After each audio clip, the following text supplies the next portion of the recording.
And eyes on him. Right there. Perfect. And again, you see, it's not the look we're correcting for. It's the action after the look.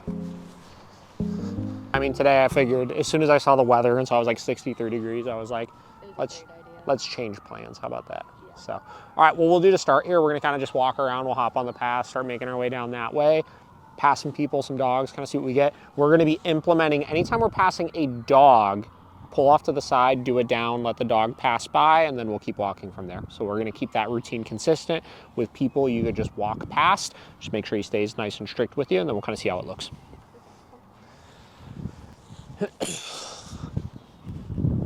did find some new people who are willing to come and meet him. Oh, yeah?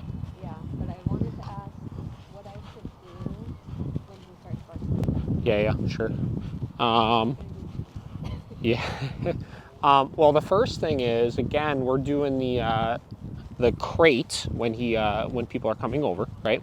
Actually, before we talk about that, I want to kind of tighten some of this up a little bit. So see how you're using leash pressure to stop him there? You should be correcting him for that.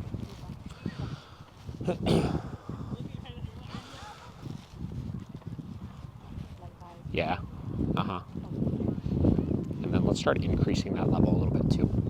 We'll also pull off to the side because we got a dog here.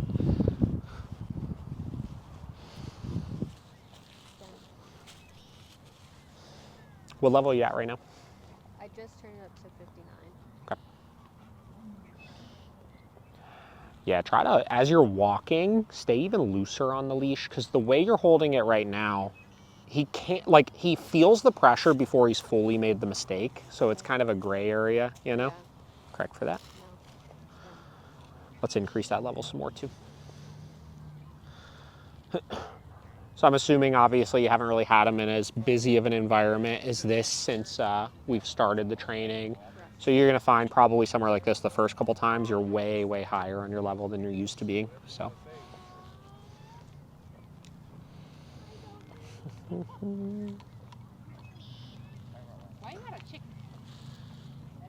pretty good.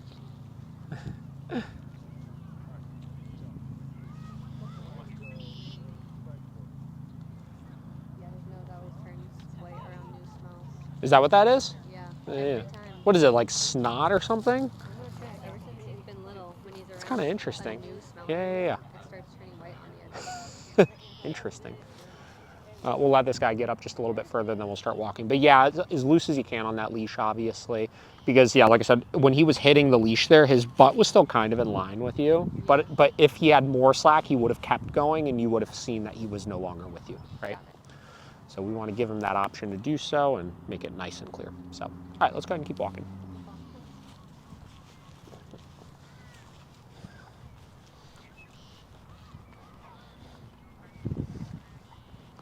Once we get up a little bit further and we see that he's staying with you nicely, I'll answer your question about people coming over. I just want to make sure we can get this under control first.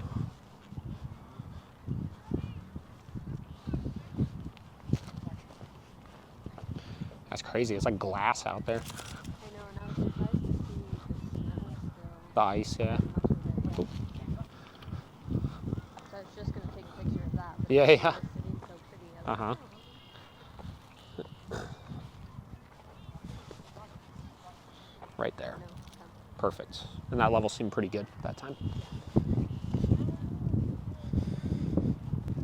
So that's the key, obviously. Instead of nitpicking and nagging that line of like, oh, he's 2 inches ahead, 3 inches ahead, 4 inches ahead, that moment was the moment where he fully committed to leaving you, right? And he's going to retain that correction more because it was way more black and white to him. Or sometimes it's like when they're right on the brink of it, it's like they don't fully know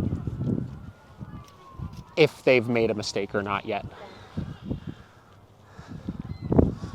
Very good.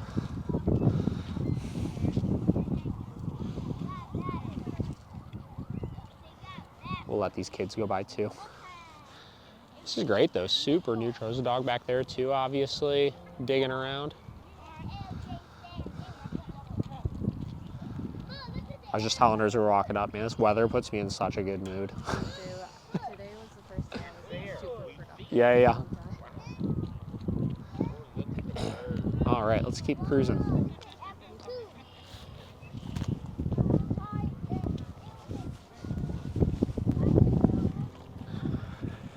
Yeah, so with the people coming over, so have you had anybody come to the apartment since we started? Not anyone. Okay, and the people he's met, how did it go?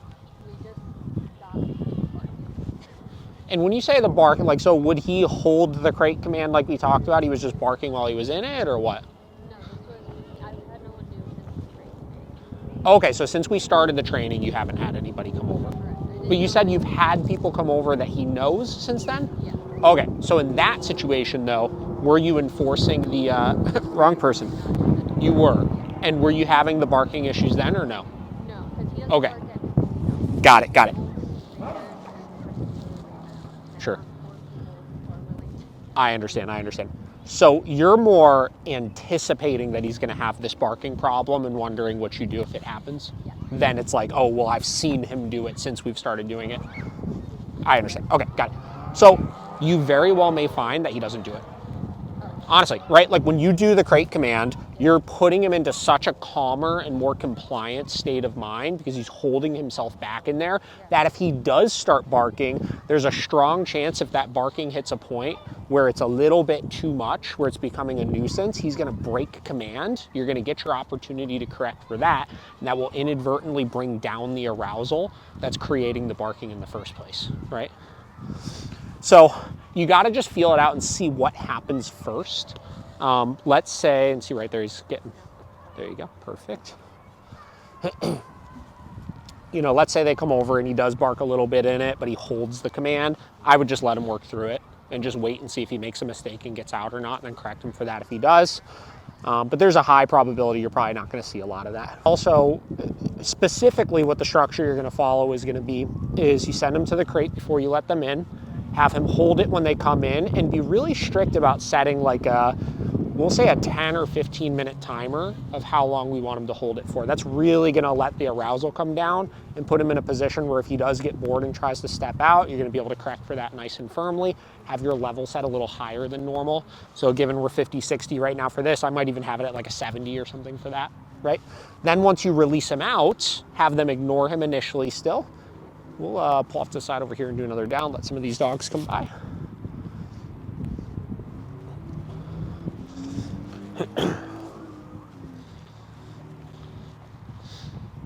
But yeah, 10 to 15 minutes, let him out, have them ignore him still, right? And let him kind of get his sniffs out of his system. If he does any of his jumping that he's historically done, again, big correction for that. Only then at that point, once you've gotten through the crate nonsense for 10, 15 minutes, corrected any jumping or anything there may be without them interacting, then at that point, if they want to interact with him, they can. And by proactively doing all those steps, like I said, you really shouldn't run into any problems with it. 10-minute crate, and then about 5-10 minutes ignoring. Yeah, just enough where you could see that like the arousal has come down a little bit, right? He's not jumping on them. If he has jumped on them, we've been able to correct it properly. So.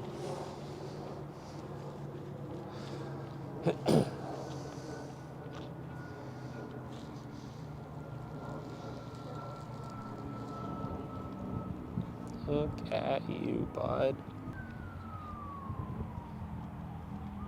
Hi. Look at our little friend being so well behaved. Product of your training. Look at that. She did training with us probably like, God, 3 years ago maybe. Oh, wow. She boards all the time with us. The little bow is so cute. I know. All right, let's go ahead and keep cruising. Look at that tiny thing.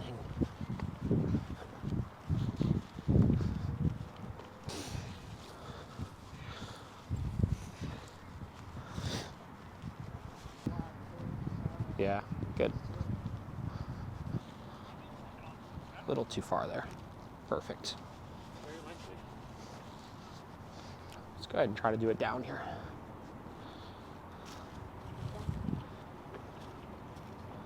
Right on the hill.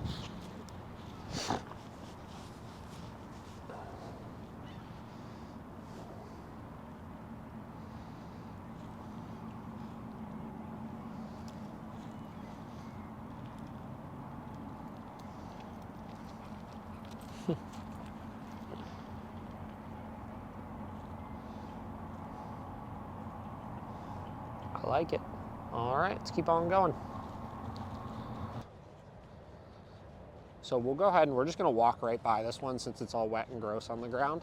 So as you're passing, just kind of keep your eyes on him and make sure the second he veers off out of position that you give a correction if you need to.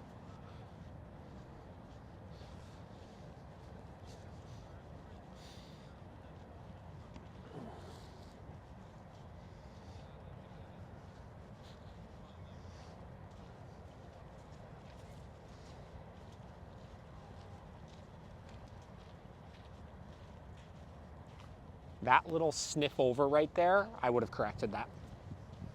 You want to catch it at the very first sign, not when he's looking, right? But the first sign you see, then go to engage. And that was it right there. We'll do the next few dogs where we walk by and we'll try to keep it relatively close quarters like that to see if we can catch that again. So same deal, we'll walk right past this dog here, right past both of these dogs, just keep your eyes on him. First sign of sniffing over, you're gonna give a correction. Right there. Oh, there you go, perfect. Much better that time. See, he looked, but he didn't go to engage. Same deal, looking. No sniffing though, that was great. And we'll kind of keep it going here. We'll keep walking and passing all these dogs. Looks like there's maybe four more or so. I mean, this is like a dream scenario. It's been a long time since we've even seen this many dogs all at once here. Same deal, eyes on him. Yeah, it's crazy. It's like the gauntlet. I think it's like the first nice day. Yeah. Look at these little guys.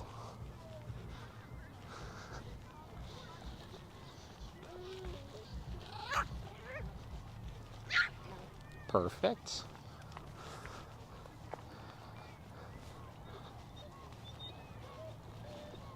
Excellent.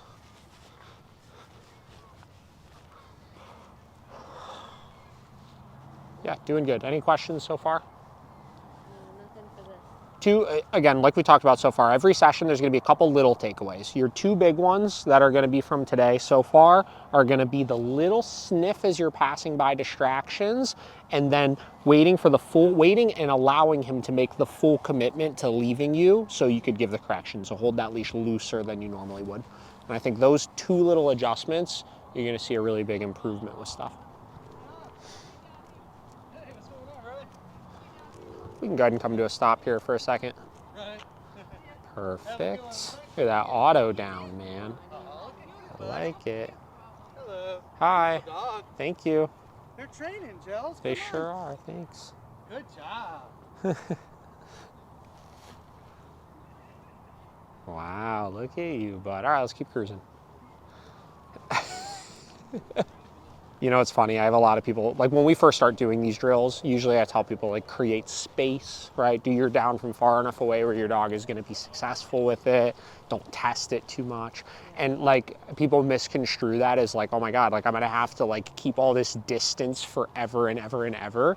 But it's like we do it and we keep the dog successful at these distances so that in the like, call it emergency situations where somebody like that just kind of lets their dog get like 2 feet away from your dog pulling over, right? We have such a patterned in positive response when they see other dogs that they're so much less likely to react in the first place. So that was great. And at a certain point, it's like we want to push the envelope and we want to make it more challenging for the dog. You just don't want to do it too fast. It's like get some success, make sure that your dog is able to keep themselves under control first, and then it's like once you've checked that box, then close it a little bit, right? And then once he's successful with that for a while, close it a little bit more, et cetera, et cetera. Let's pull off to the side for this one. You don't have to do it down if you don't want to, but.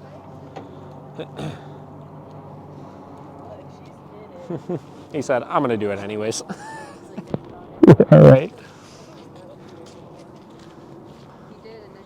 Yeah, right.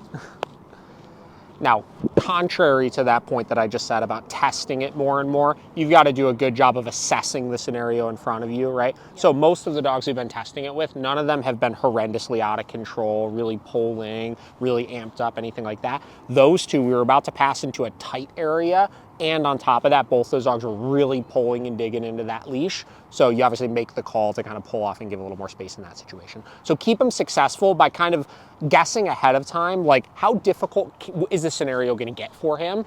And is that something that I want to put him in at this point or not? And eyes on him. Right there, perfect. And again, you see, it's not the look we're correcting for, it's the action after the look.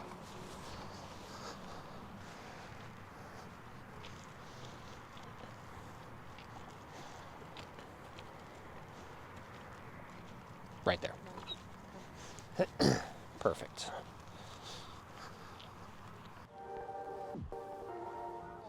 I feel like people are gonna watch this video and not believe that he was dog reactive. But you saw it. I know. Yeah. It's always funny though, because like we'll post stage in training sometimes and people will be like, there's no way that that dog ever reacted at other dogs before. I know. But sometimes even like if they're like, am I crazy? Like, is he? But Yeah. the time you were with him, he was. Oh yeah, yeah. Uh-huh. All right, let's see how he does with this one.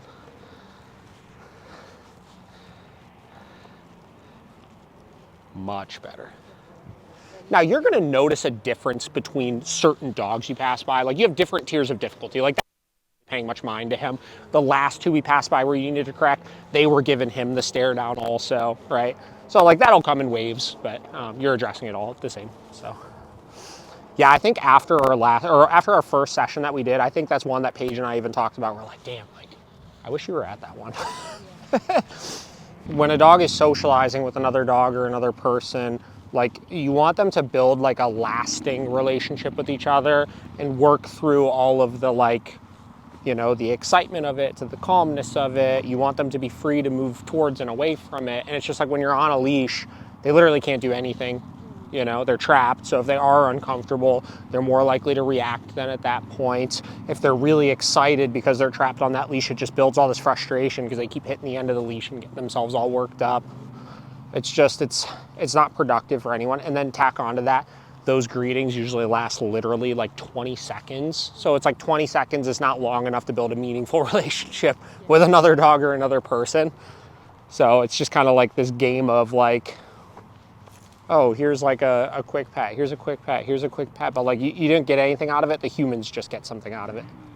I want to kind of nurture a calm state of mind when I'm out in public, and I want my dog to be as neutral as possible about what's going on around them, because most of the issues that you hired us for in the first place were centered around him not being able to be neutral around all this stuff, you know?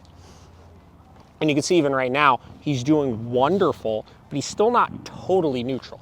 I mean, he's not making any major mistakes, but every time he's passing other dogs, there's still that little bit of tension of like, I really want to go over there. So every time the next week, 2 weeks, 3 weeks, 4 weeks, you do this and that doesn't happen and we keep him under control, that arousal comes down and down and down and down. He gets more and more neutral. And then you hit that sweet spot where he just walks by and he doesn't even pay him any mind.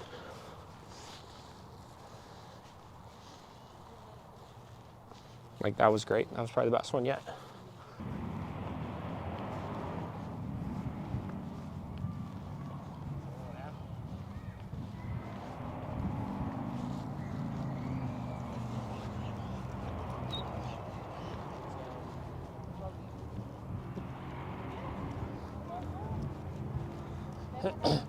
Again, getting back to levels of difficulty, you could see in that case, obviously, really worked up dog, which got him a little bit more worked up there.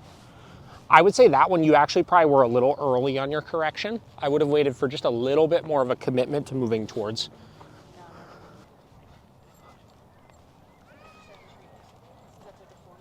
There you go.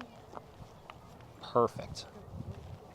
Yeah, he's almost like Yeah. too close to me. Yeah, and that's just an overcompensation, right? He got corrected a couple times for leaving you to go investigate the other dogs. So now he sees them and he's defaulting to going towards you. It's the same thing as when you came to the stop around those dogs. You didn't even say anything and he just laid down because we were patterning that in, right?